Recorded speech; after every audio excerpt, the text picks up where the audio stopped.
Bring the Hummus podcast. I'm Kimberly, your host, and I'm super excited to be here with you today. Did You Bring the Hummus is a podcast to help you go vegan. Every 2 weeks, I'll share a new episode discussing all things vegan. Most importantly, we'll talk about how to embrace this meaningful decision with fervor and fun. Episodes post every other Monday on your favorite podcast app. Before we get started, I have one very important question for you. Did you bring the hummus? Today, I am joined by Susan Francis, health coach, Tai Chi and Qigong teacher, artist, and all-around awesome vegan. Susan coaches people on their vegan journey, teaches Tai Chi and Qigong locally, and is part of the Vegfest Expos support team and helps facilitate the festivals and promote veganism. Susan loved animals from as early an age as she can remember, drawing them almost as soon as she could hold a pencil, especially horses.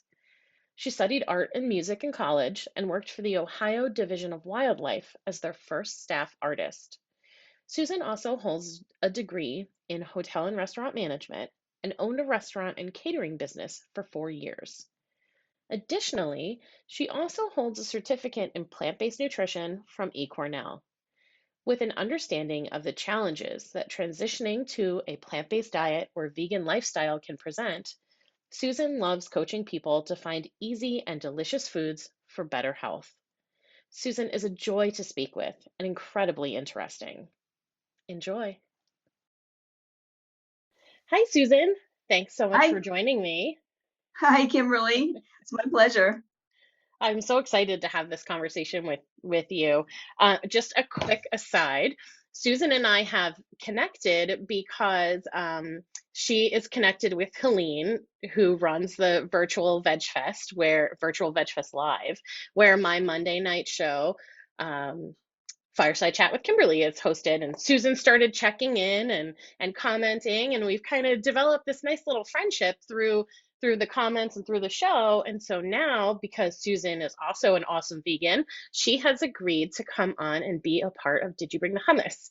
So thank you for that, Susan. I really am so glad that you're here. Well, thank you for asking me. I'm excited about it. Yeah. So the first question I ask, I try not to keep it too formulaic, but because my focus at Did You Bring the Hummus is to help encourage people who are right on the cusp or considering going vegan, I want them to always hear stories from vegans from everywhere of how they decided to go vegan, what their journey was. So I would love to hear about your vegan journey. Okay, well, I was definitely not vegan for the majority of my life. I've been vegan fully vegan since 2012. And I was, mostly vegetarian before that, but I still was eating some animal products. And it occurred to me, well, let me back up a minute. The reason I got sort of interested is I got introduced to a raw food restaurant when I was dating a guy from California, went out for a visit. We went to a couple of raw food restaurants and I was like, wow, this is really good. I heard about raw food, but I had no idea it could be like this. And like, what is raw mac and cheese or something? I forget exactly what it was. It was cheesy noodles or something like that. Anyway, it was delicious. And I came back all excited to where I live in Asheville, North Carolina, and I was looking for that, and I was like, "There's nothing like that here." We had some vegan places, but nothing like that raw food place. So I kept trying to figure out how I could make that kind of thing, and just was kind of playing around with the idea of how can I move into eating more like this.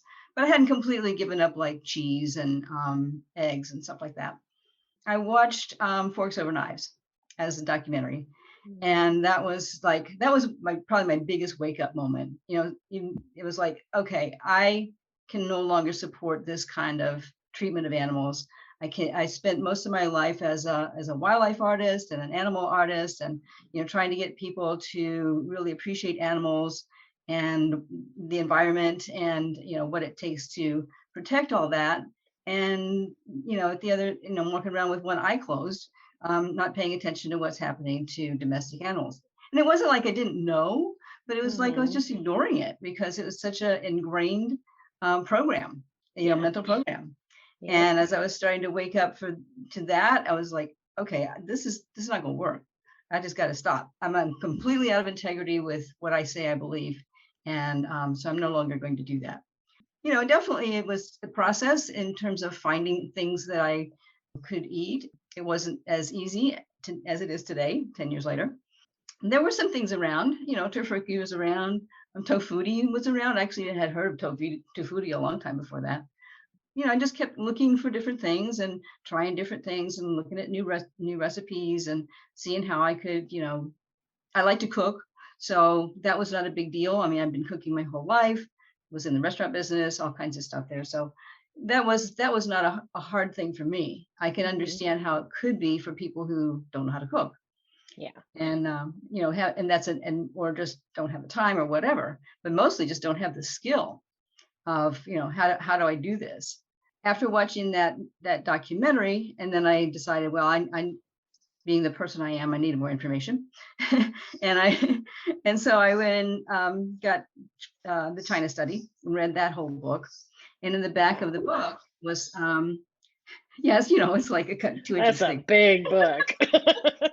And dense. But anyway. Yes, very much so.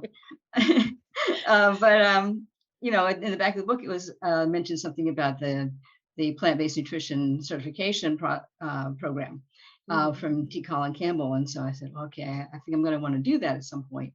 And then part of what really pushed me to do it, I was like, oh, I don't know.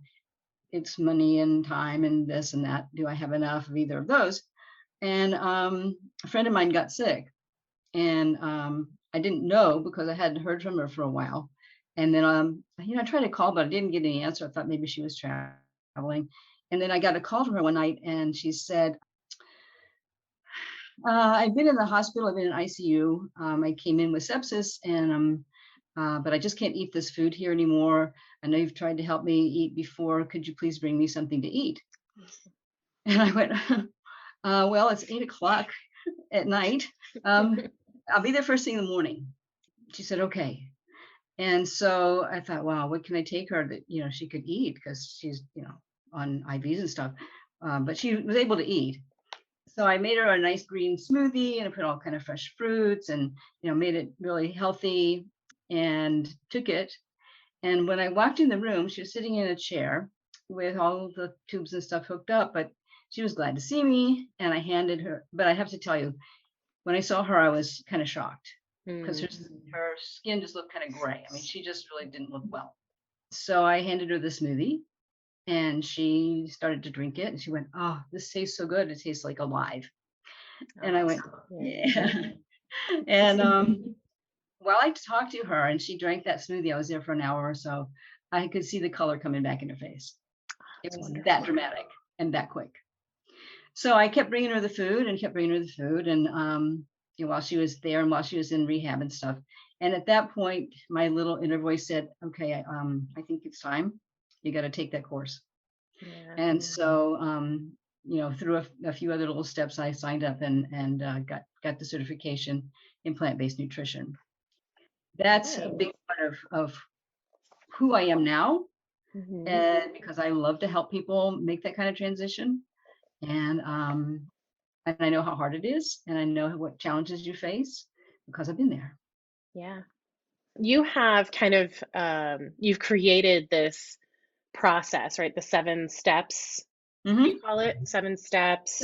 7 paths to optimal wellness. Yes. Please tell us about that. Okay. Well, as far as, not in any particular order necessarily, but, first thing, people eat. So, that's a big thing that you need to look at. How are you eating? What are you eating? How are you making the decision, a conscious decision of what you're choosing? And I think that's the biggest issue for a lot of us, is we just do things sort of mindlessly. What's right there in front of me, what's handy, what's easy, what's quick. And I have a tool that I can offer to people that will help make that easy and quick for them. And we can talk about that in a minute. But so that's one path, what you're eating, and of course how you approach it, with what kind of an attitude. Your mental state of when you're eating is really important as well. Hmm. And then water. And of course, we know that water is critical because, we can't get along without water. It's important to have a good quality water that you can count on it being as free from toxins as possible. Um, I invested in a really good water filtration system just because I felt that was an important investment for me in my long-term health. It wasn't cheap, but I felt like this is something that is really going to make a difference for me because I could really taste the chlorine in the water, and I just really wanted to to make that change. And I know that water can hold consciousness, and you can put your conscious intention into your water and increase the value of what you're drinking. Hmm. So that's that one. And then, of course, rest, because you need to have good sleep. You need to have time to rest and recharge. And, that also can include meditation, which is a very important piece for me, that I do that every day. And it's like if I don't do my meditation, my 20 minutes in the morning, I don't know what my day is going to be like. Yeah. And I just build that into my schedule. If that means I have to get up an extra 20 minutes early to get to someplace, I just do it. Hmm. Same Um, here. yeah, and to remember to pace ourselves, and just not beat ourselves up if we don't get everything done that's on our to-do list. Pathway is movement, can be anything in terms of if it's just walking, if it's doing your favorite sport, if it's doing yoga. For me, Qigong and Tai Chi are my favorite movements next to dancing, which of course I love to do as well. I'm actually teaching some Qigong and Tai Chi classes now, which I've been wanting to do for a long time. Some of my classes are with senior citizens, like way older than me. Or not so much older, depending on who they are. And some are younger. But I love doing it, and it's a great way to connect with our body and to use our breath and our movement and our body to really connect to our innate healing abilities, because our bodies know how to heal. I mean, when you're a little kid and you fall down and you bump your knee, you don't think, oh my gosh, what am I going to put on this? What am I going to do? You just, rub it and run off down the road, knowing that there's just like your body is going to heal itself. If Hmm. you get a scrape on your knee, you put a Band-Aid on it and it's going to heal itself. Yeah. But we forget, or we do things that make it harder for our body to heal itself. So when we have a chance to make that connection stronger and to use our conscious breath and our conscious movement, we can make our whole body and our immune systems much stronger. And of course, we always need that, especially now. Oh, yeah. This leads into sensing our energy, and understanding that everything is energy. Now we call it the quantum physics. Hmm. Um, Ancient Chinese knew it as Qi, and it actually existed in thousands of years ago for many cultures. In yoga, it's prana. In Japan, it's called ki. But it's basically the vital energy that's in everything.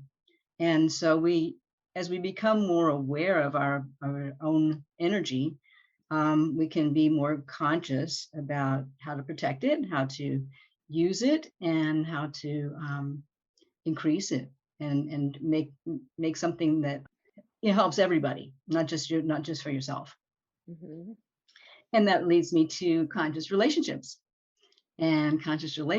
of all kinds, particularly the ones that are the most intimate, if you have a partner, but even in your family, that being conscious in those relationships can lead to a better relationship in multiple levels. And we're all multi-level beings, so it's important to acknowledge that in everyone else as well. So that's part of the relationship path. And then the last one is conscious living, and that includes everything that we do. How we live our lives, what impact do we have in the world? How do we buy things or not buy things? How do we what kind of purchases do we make? And for me, this has led me to really examine the products that I use and trying to find the most sustainable, the most conscious companies. When it comes to laundry products, when it comes to anything that I buy, I look very carefully at at how it got there and who did it and where it came from, and even into banking, because there's a couple of conscious banking companies now that only Okay. invest in conscious companies. So it's great. So it's just like, it's kind of like having, you keep peeling it off different layers and peeling off different layers, and what happens if I look at this and how is it connected to that. So that's what I look at as a conscious path. Okay. I have so many comments, but I wanted you to get through them first and then thought that we'd work backwards with questions and so first, so, yeah, let's work backwards. We'll talk about the conscious living first. Since like I said, a lot of my listeners are either not yet vegan or newbie vegan. If you have any apps or websites or products that you have found that are really helpful, or well, products that fit that mold that you're looking for, and then any apps or websites where you would direct kind of a newbie person to check out and learn about either the products they're currently using or what they could be using instead. I would love for you to share kind of your thoughts on some of those things. Okay. Well, I have my own little tip that I can give to people if they send me their email. It's called Build Your Own Plant-Based Meal in 5 minutes or less. Nice. And it's real simple, and it doesn't require a whole lot. You can use pre-made products, or you can make them yourself, one of which is hummus. um, Yay. yes, love hummus. And I actually have a recipe for that. It's on my website too. It's an All oil-free right. hummus. We'll link to that in the show notes for sure. Right. Yeah. And in terms of things to transition, I would say one of my favorite guides when I was looking was Dr. Michael Greger and Yeah. nutritionfacts.org. And I would He's so highly great. recommend it. If anybody has any question about anything that's related, like you'll find a video, 2 or 3 minute video with all the science behind it and lots of lots of tips of you know how to do things on his website. That's a really good one. Yeah. When it comes to laundry products, I love Sheets Laundry Club, and Okay. it's a super sustainable company. They're actually right here in North Carolina, and it is a vegan company in terms of what they use in terms of products. So that's one of my favorites. This banking thing. Oh, the banking. Tell me about Yeah. that. Okay, so that's Aspiration. Okay. Aspiration is an online banking company. They've been around probably 12 or 15 years, I think. And the man who started it, his name is Andre Cherney. He and Elizabeth Warren actually worked together to Hmm. develop the legal guidelines, because he was also a lawyer, for online banking. And Okay. so they were one of the first companies to do that. So they have a product that they offer. If you want to do a long-term investment, they only invest in conscious companies, so sustainable Wow. conscious companies. It's a really good company, and I got an opportunity to talk to him in a Zoom call a year or so ago, and he's just he's a really nice person who just really cares about the earth Hmm. and people and the environment, and so I would suggest looking into that one. Acorns is starting to do that too. They have a new app that whenever you swipe your card, they plant a tree. um Ah. does that too. I've been doing that with Aspiration for a long time, and i Oh. got the i got the new card from Acorns, which is also an investment. You can, what Acorns does is, when you swipe the debit card, say you buy a coffee and it's $2.50, they'll round it up to $3 and they'll Mhm. invest the 50 cents, or Okay. they'll add it to a little pile of change, until you get to like $5, and then they'll invest that $5. And then you can Okay. also have regular investments if you want. but their new card is metal, not plastic. Ah, very nice. So that's pretty cool. Yeah. And it's made of recycled metal. Okay. Mm, I love that. I'm definitely going to check that out. Thank you. yeah. And then the movement. I realize I skipped over conscious relationships, so I want to talk about movement. So I had my first experience with Tai Chi probably like 20 something years ago. The gym that I was going to had amazing classes.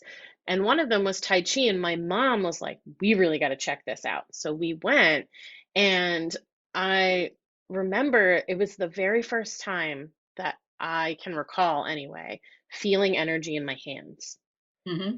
Yeah, and now like I feel it all the time because I do Reiki and things like that. But back then, like I remember the first time I got that ball in between my Yes. hands, that ball of energy, and we were Yeah. just like moving it around and up and down and stretching out a little bit and pulling it back Mhm. together. And oh, I could not believe that feeling. And you think as for the people who are like, no, but I want to like work out, you feel while you're doing this like you're just moving very slowly and nothing's happening.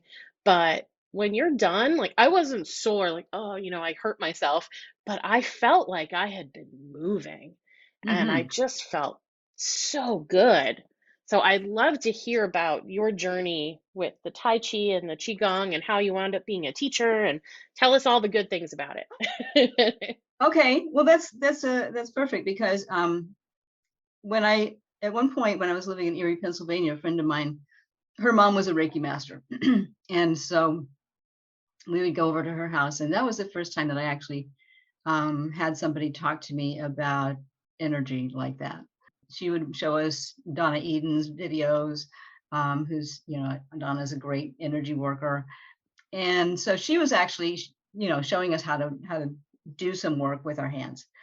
And then I moved from there to Columbus, Ohio.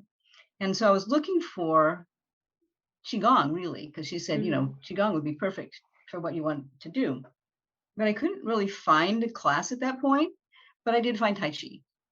And the people that were teaching the Tai Chi were not putting any emphasis on the real energy part of it. It was more of for health, which Hmm. is perfect and it's great. But what happened was I went to a class and we did a movement, and it was like, bring your hands up across your chest and stretch it out and breathe and bring them down and back up. And we did a few things, and then they said, okay, how do you feel? And I said, well, I feel tingly all over.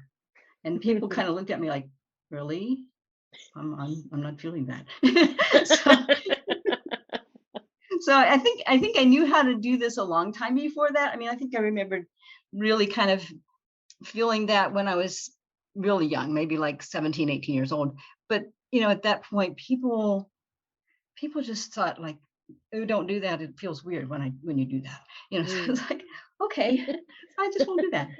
Um, but I think I already kind of it was kind of tucked away. And so when I Mhm. started teaching the Tai Chi, it was sort of like reconnecting.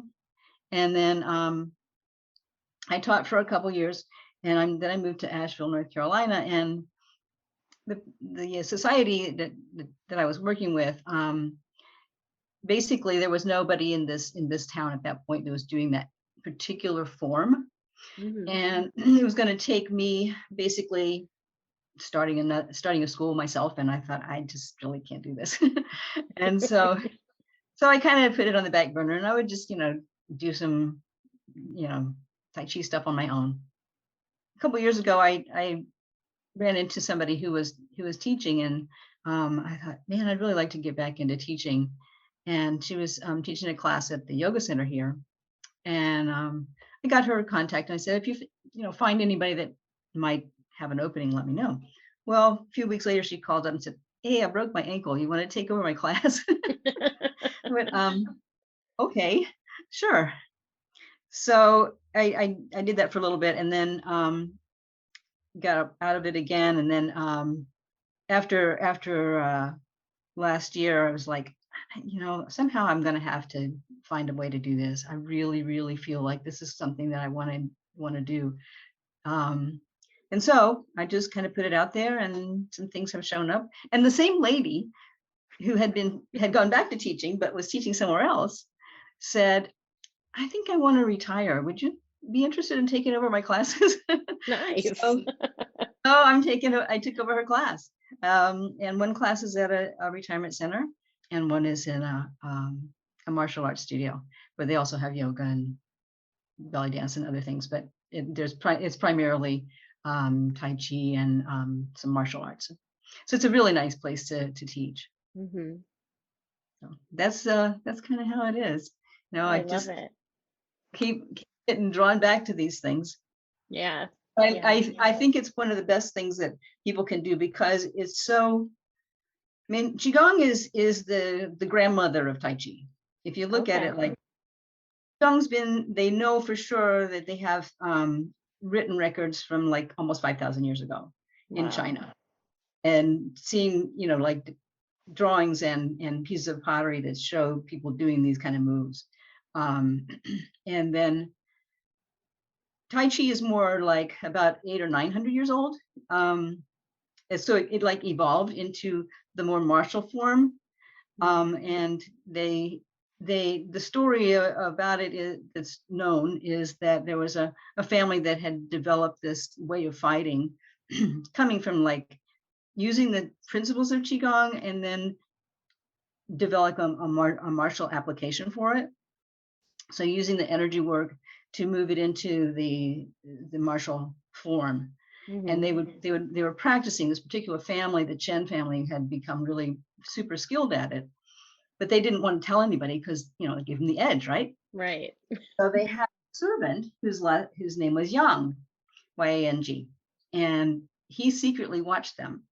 And so he took what he learned and taught his family, and then they got really good, and they got like way better than everybody else. And they got so popular and so well known that the emperor came to them and said, teach my soldiers what you know. And so Mhm. that's why the Yang style is very well known, because it was very supported by the emperor. And then there's some other individual styles that developed along the way by different people with different names and stuff. But those are Mhm. the two that most people know. And in this country, most of the people are practicing Yang style because it's not quite as difficult as Chen style. Oh, okay. That's why it's kind of looks a little bit like slow motion kung fu, because it kind of is, because the Tai Chi part has a martial application, but we just don't use it that way. Mhm. Oh, it's so neat. Yeah, Oh, yeah, I yeah. love it. So, yeah, me too. Um, okay, and then you were talking about rest and like, Mm. the culture that we live in, right? It's like if you're not burning out, you're not doing enough. Right? And people wear it as a badge of honor. And I mean, I can't tell you how many times I've heard, people I know in the corporate realm that are like, oh, I just, if I could just add a few more hours to my day, maybe I'd get everything done. Or like, it's almost like they're really proud of working 12, 15 hours, 18 hours a day. And it just makes me feel really sad. I Hmm. mean, maybe there are some people who really they do thrive on that. I don't know. But I feel like we're missing out so much when we aren't resting. And then people think like resting, oh, does that mean I just lay on the couch and watch TV? Like, no. I mean, it could if that works for you, but that's not everything. Meditation is a form Hmm. of rest, like you said. Reading, getting lost in a story, that is Hmm. definitely resting, and we just don't take enough time. Yeah, I think our American system has really hurt us in that respect. Other countries have have a lot more paid vacation time, for one thing. That too, Um, yeah. but just a general attitude. And if you really look at the longest living populations, when they did this study about the blue zones, those people Mhm. don't work 18 hours a day. Mm-mm. They build into their lives, they build in time to rest. They build, and the rest can be as simple as just sitting down having a meal with a family, or Yeah. sitting and talking with a friend. That could be rest. It Mm-hmm. doesn't have to be sleeping, although Right. I highly recommend that. Mm-hmm. But, and everybody has different amounts that they feel like they need. But I think that if we don't keep that balance, that will burn us out. Yeah. And the proof is how unhealthy a lot of people are in this country. Oh, yeah. um, the fact that our body needs rest, sleep time, actual sleep time, in order to rejuvenate itself, in order to repair itself, because we're going through all these things all day long, and our little body's in there working and burning energy and burning the food and eliminating all the food and sweating or whatever. And it's something you definitely need to include that. Now, as I said, for me, meditation is key, but qigong is meditative to me. Mm-hmm. Less so when I'm teaching, but more, That makes sense. well, because I have to think about and describing in words what I'm doing. Mm-hmm. But once you learn the moves, whether you're doing it as a Tai Chi form or whether you're just doing qigong moves by themselves, that's the most people do qigong just as a repetitive move and then do a different one, where Tai Chi is more like connecting one move flowing into the next one, into the next one, into the next one. So it becomes more of a flowing movement of meditation type.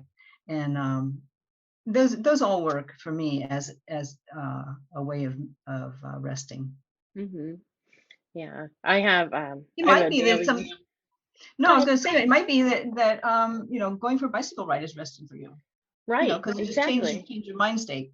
Yeah, yeah. It really helps you kind of either think through the day or let the day go or, yeah. I have a daily yoga practice and I feel like it is as I move from, pose to pose. For me, yoga is not about weight loss. It's not about a yoga booty or any of that stuff. If any of that happens, cool. But for me, like getting on the mat is telling myself that I matter because I'm taking the time. Hmm. And then also the movement allows me to move energy and emotion and all of that around, get some of it out. I mean, Hmm. there are times where, I've settled in for a yoga practice and, 5 minutes in, I'm in extended child's pose in a puddle of tears on the mat because that's what I needed in that moment, and that helps me, along with I also do meditation and, it helps me to get all that stuff that's bubbling and it helps my body rest better. I sleep better when Hmm. I do those things Yeah. because I'm helping stuff come out. Yeah. Right. Right. Well, that's the whole point of doing something like yoga or Tai Chi or Qigong, because if we get things that are stuck, that energy gets stuck, and then it basically affects us on a whole bunch of levels, mainly Yeah. physical, but Right. also but also it comes from other things that have happened mentally and emotionally too. So just being able to check in like that, really, really huge. It's really Mhm. huge. Makes a big Yeah. difference. And that's So that's one of the important. things that really it makes me feel good when I have the class and people come up after me and say, "Oh, I feel so good when I do this. I don't want to miss this class." Mhm. Like that, right? You need it. Yeah. It's so beautiful. Tell me more about water, and we can even talk about the energy part of it too, if you Okay. want. Yeah. Yeah. Actually got really interested in water consciousness at about 10 years ago, when I was in a class and they were talking about the energy in water, and they talked about Dr. Emoto's work with consciousness and water, and that by putting an intention, a thought intention, into water, you could actually change the structure of the water. And at first I was like, what, really? and and then I started looking it up and I went, wow, look what they did. And they actually have uh, slides where they froze the water crystals, and that you could see the difference in the crystal from the intention that was sent into the water.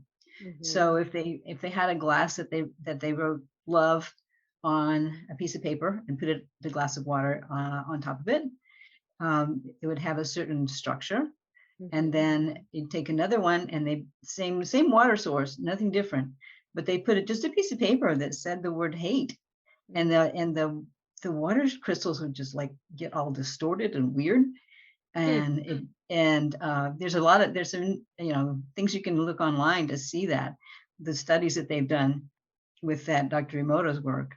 But there was also some similar studies that they did in Germany, and they had actually all the same water, but they actually looked at what individual people would if they had an individual difference, and they gave them like little droppers, and each person got little like slides, and they would put droppers of their water, and again with the different emotions, but also each person, their influence on the way the structure was clear, that each person has their own individual ability to put that emotion into the water. So how we think about what we do, and since we are mostly water, I mean like 70% or something of our bodies is water. That's how powerful our thoughts are. That's how powerful our just our intention can make so much difference. You can see it. You can see how it affects plants. People will say, "Oh, I can't grow plants." Well, do you like give it a little love? Are you approaching the plant thinking, I'm going to kill this plant? Right, Or are you exactly. approaching the plant, like you said, with love? Yeah. Plants do know. I mean, they respond because they've got water in them too. Yeah, that's so neat. Yeah, I think I take I always have like a water bottle with me, and when I fill it each time, I'll hold it, and I like think about like how like nourishing or cleansing, like whatever it is that I need then. Yeah, and I kind of put it into the water, and it's I don't know, You can feels even different to do me. it. Yeah. Yeah, absolutely. And it's kind of a fun experiment to do. I did it one time when I was working in I took some water when I first discovered this.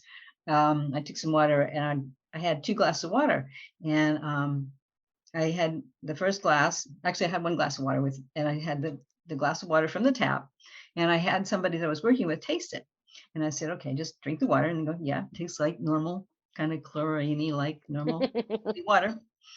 And I said, "Okay," and so I just held my hand over it, same water, and just send it some love, just not for long, maybe less than a minute.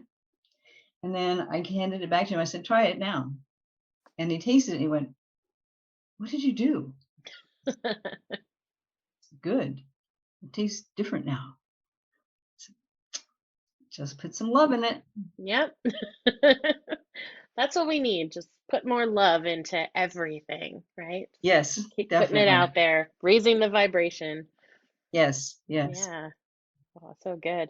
I don't want to miss this too, because you had a whole different life before you became a restaurateur and got into being vegan and doing all Mm-hmm. the movement stuff. Like you were an artist of wildlife, a wildlife artist, and Mm-hmm. you even designed the stamp for the Ohio Mm-hmm. Wildlife Collection. Like that's so cool. So I mean, when I think about, it's funny because you had mentioned kind of that you were doing these things but you weren't vegan and you hadn't yet made the connection.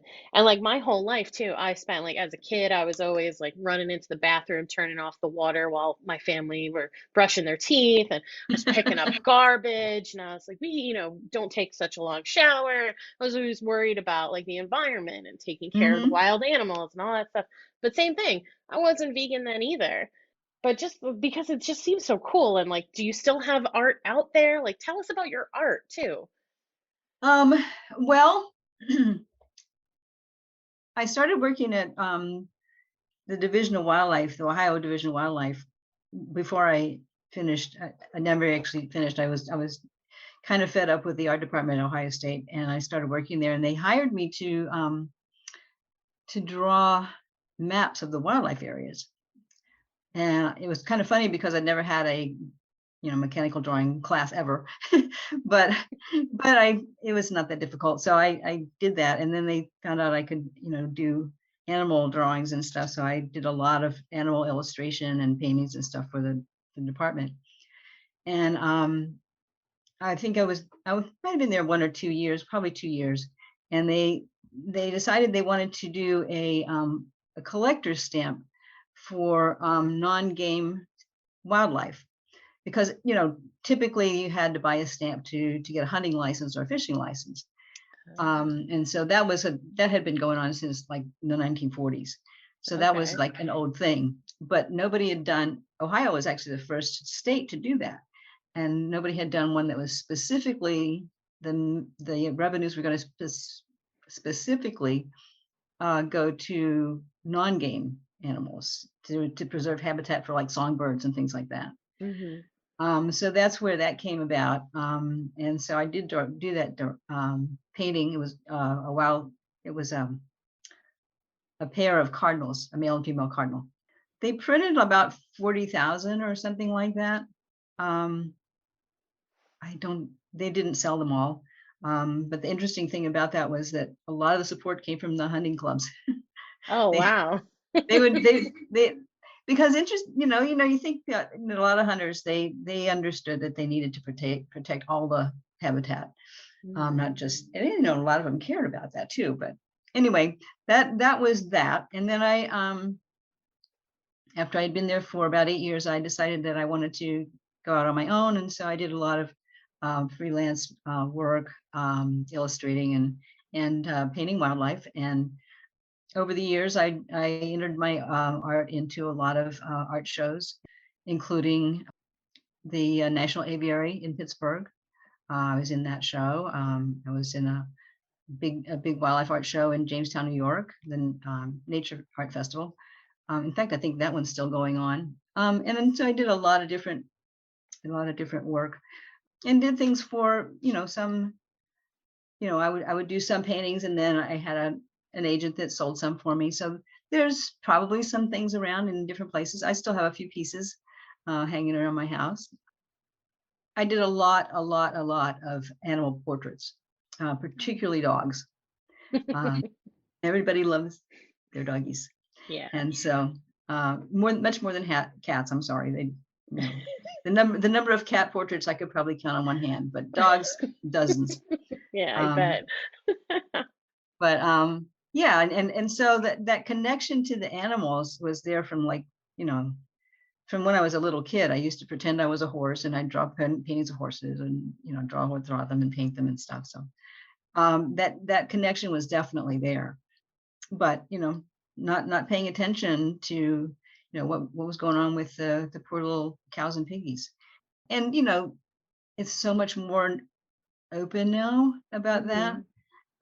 There's so many people that are so much more aware.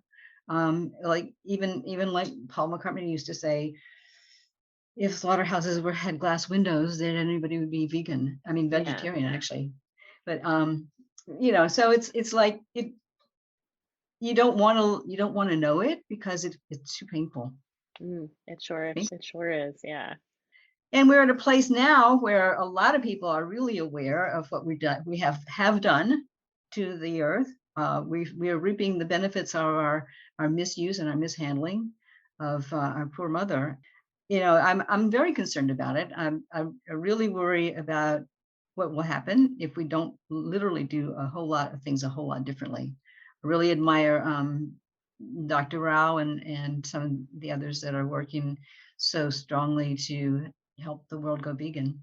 And that's where I am with using that love that I have for the animals as an impetus to help people wake up and do that too.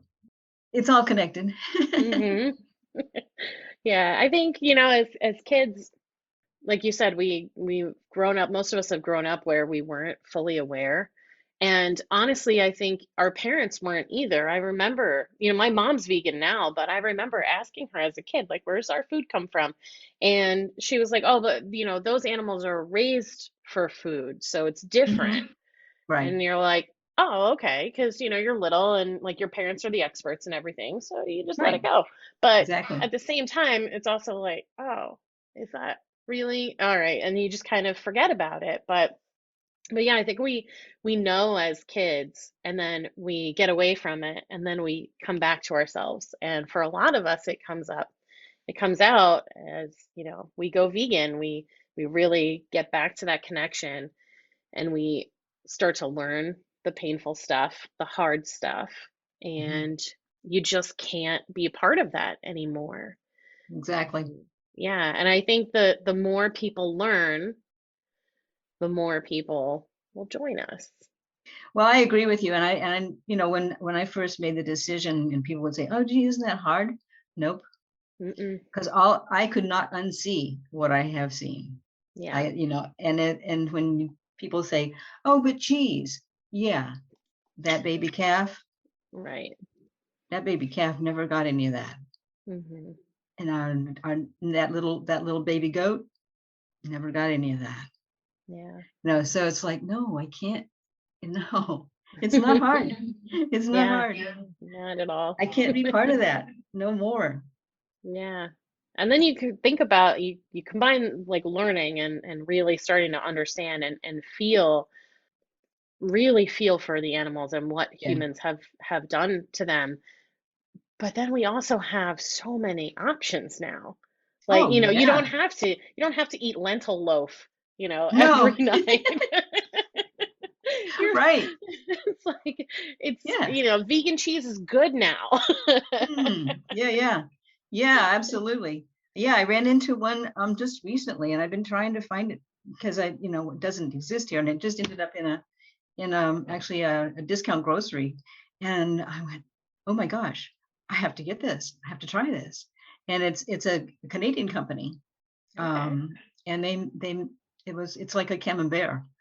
And I'm like, what? So I grabbed one, I ran home and I tasted it. I went, oh, I don't even know. When I opened it, I was like, I don't even know if I'm going to like this because it smells so much like cheese, so much like camembert, which Yeah. is fun. And it's delicious. And it's made with cashews. And it looks and tastes better than camembert, in my opinion. And I actually had been following them on Instagram, and I sent them a message. I went, "Oh, you guys, I found your cheese. It's not really available here, but so I ran back to the store and bought two more, and I sent them Nice. a message and I said, can it be frozen? And they said yes, up to 6 months. I said, Oh, nice. Do you yay. remember the brand? Yes, it's the fromagerie. Oh, wee It's wee. yeah, it's Frauxmagerie,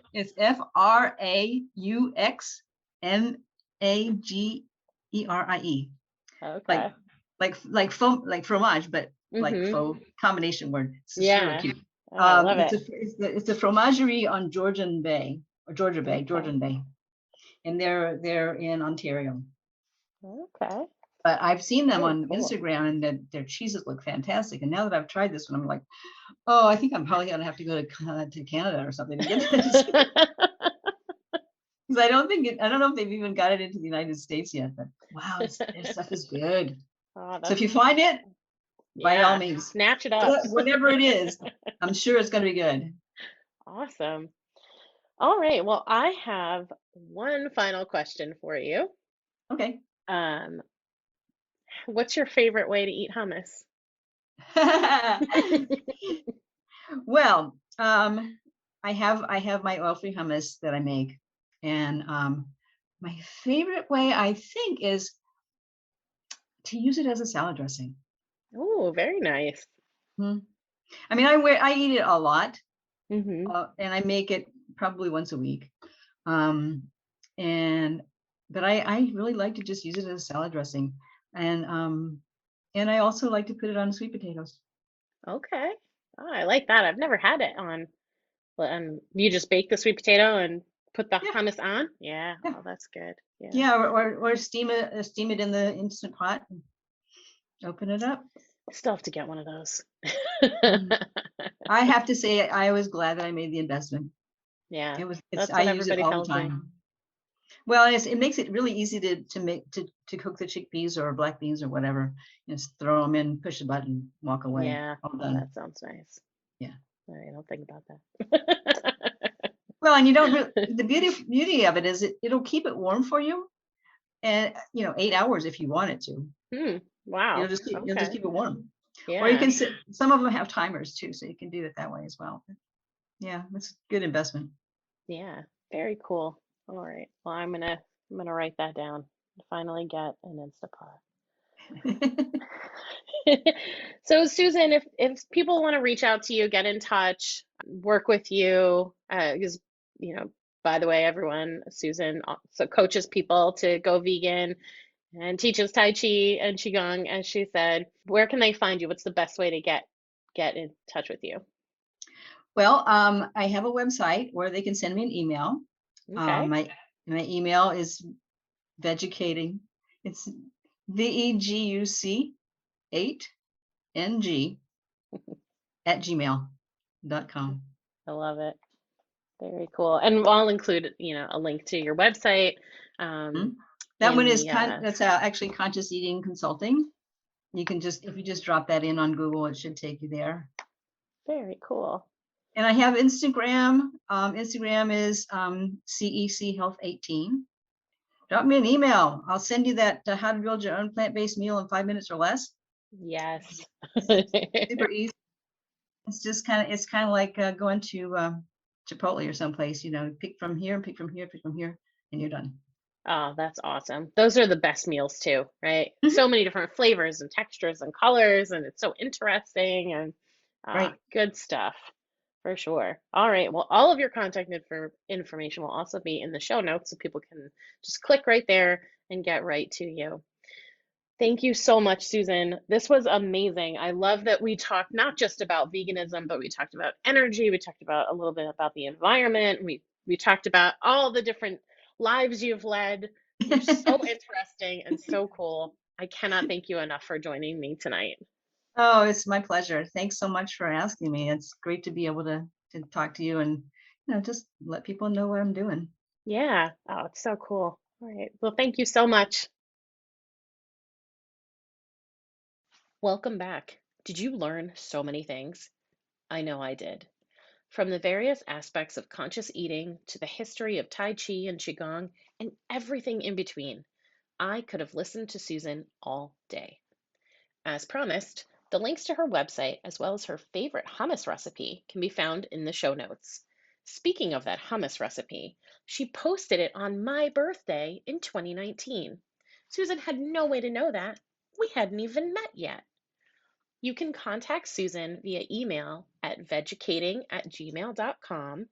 That is spelled out in the show notes for ease, or her website at conscioushealtheatingcoach.com. Follow her on Instagram at CECHealth18. I hope you found this episode helpful and inspiring. Please subscribe to the podcast so you never miss an episode. And if you're loving it, please give Did You Bring the Hummus a 5-star rating. It's an easy way to keep supporting the show. You are also invited to join my free private Facebook group for fans of the show. You can find the link in the show notes. Tomorrow, I am hosting a powerful 2/22/2022 workshop where we go on a journey of self discovery. Whether you are looking for expansion, transformation, peace, or deep understanding, you will find it here. This deep inner work opens us up to healing and opportunities not available to us otherwise. While this workshop is not vegan focused, it can shift your perspective and make going vegan easier. My signature class, Veganize It, is back. Whether you're looking to veganize a meal for a vegan in your life, you're looking to start the move to veganism, or you're somewhere in between, this is a great class to get pointers, helpful tips, and all attendees leave with a vegan version of their favorite animal based recipe. Follow me on Facebook and Instagram at Did You Bring the Hummus, and visit my website, didyouBringthehummus.com, for more information about me, updates on what I'm working on, new podcast episodes, and all things vegan.